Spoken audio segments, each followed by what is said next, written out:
Sabda Brawijaya V dan Burung Jalak Gunung Lawu.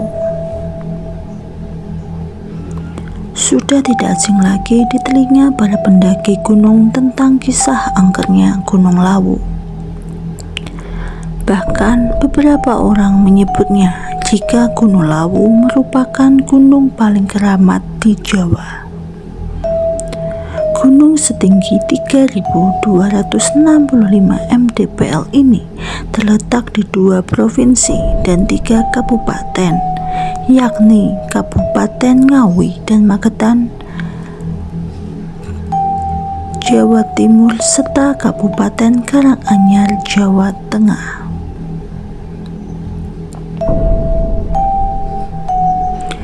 Gunung Lawu juga menempati posisi ke-76 gunung tertinggi di dunia. Gunung ini memiliki 3 puncak, yaitu Hargodalem, Hargodumiling, dan yang paling tinggi bernama Hargodumilah. Cerita-cerita masa lalu berkenan dengan Gunung Lawu semakin memantapkan pilihan untuk mendaki atau sekedar berwisata di kawasan sekitarnya.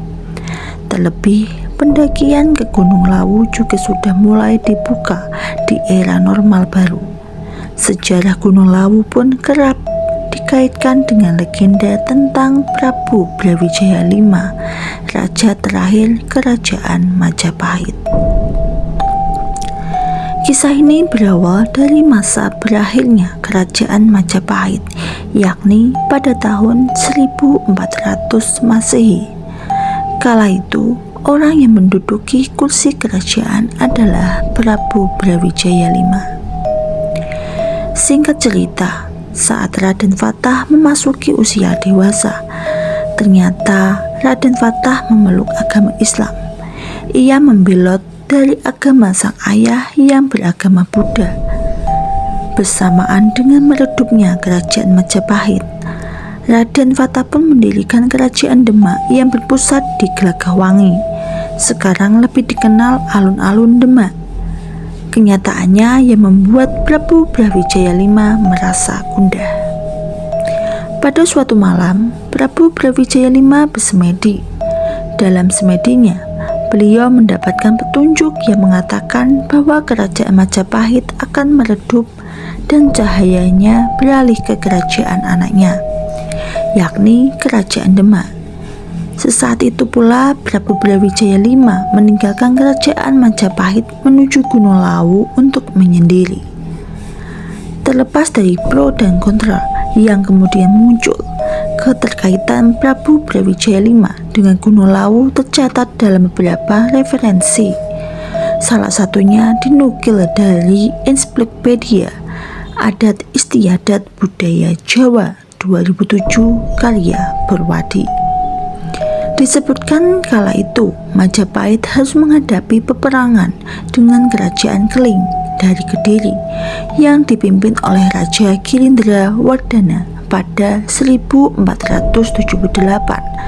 Lantaran terdesak, Brawijaya V menyingkir ke Gunung Lawu dan menghabiskan sisa hidupnya sebagai petapa. Petilasan terakhir sang raja dikenal sebagai Pringodani.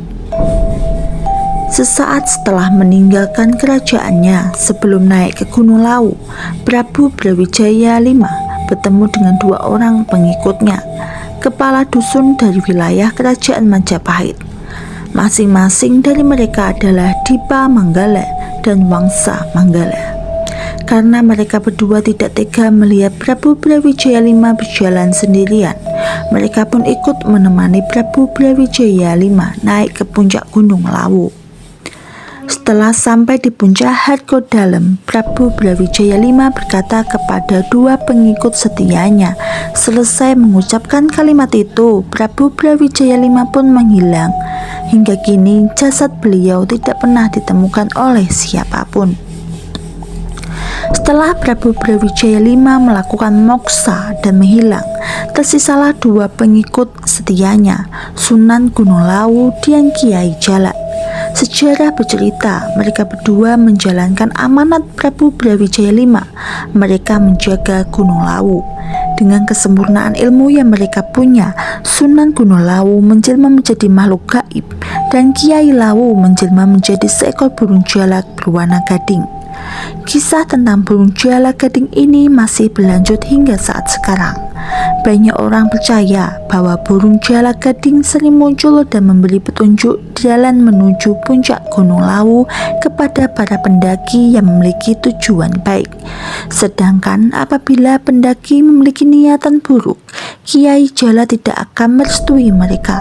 Akibatnya, para pendaki yang memiliki niatan buruk akan terkena nasib naas.